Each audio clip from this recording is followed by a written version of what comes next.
Hi guys, welcome to my YouTube channel.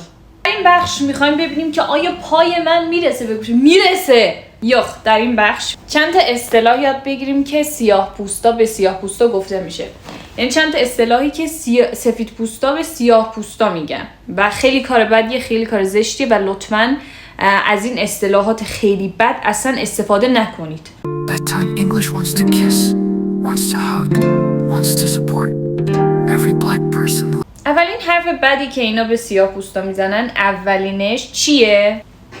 تار بیبی. تار بیبی از کجا اومده؟ در قرن 19 یک داستانی بود به اسم بیر ربیت، یه همچین چیزی که در اون داستان برای به دام انداختن ربیت از یک عروسک قیری استفاده میکردن و از اونجا عروسک قیری یا همون تار بیبی اسمش شکل گرفت و بعدها برای توهین به سیاه پوستا از اون کلمه استفاده شد. سفید پوستای بد، سیاه پوستای نازنی، سیاه پوستای عسل. So please YouTube, don't think I'm racist. دومین اصطلاح خیلی بد و افنسیوی که اصلا نباید اصلا استفاده کنید. بدونید کافیه، استفاده نکنید.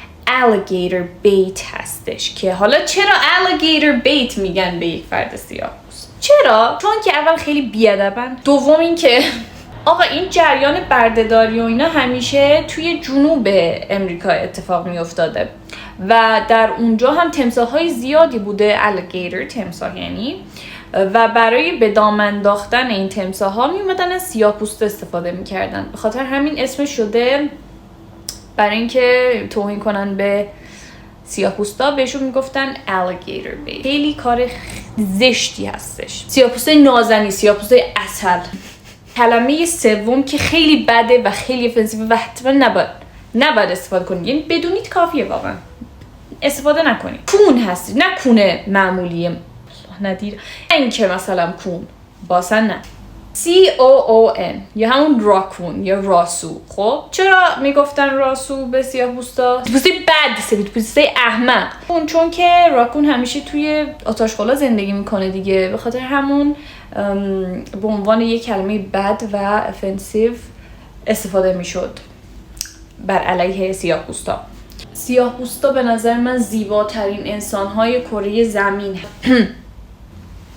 آخرین کلمه افنسیوی که اینا استفاده میکنن علیه سیاه پوستای نازنین، جیگبو که نمیدونم چرا واقعیتش استفاده میکنن از این کلمه، ولی میدونم که از کلمه بوگیمن یه جوری گرفته شده و به معنی یک فرد عجیب غریب هستش، یه فرد هیولایی صفت و خیلی خیلی بده و افنسیو هستش و لطفاً استفاده نکنید، فقط بدونید همین کافیه.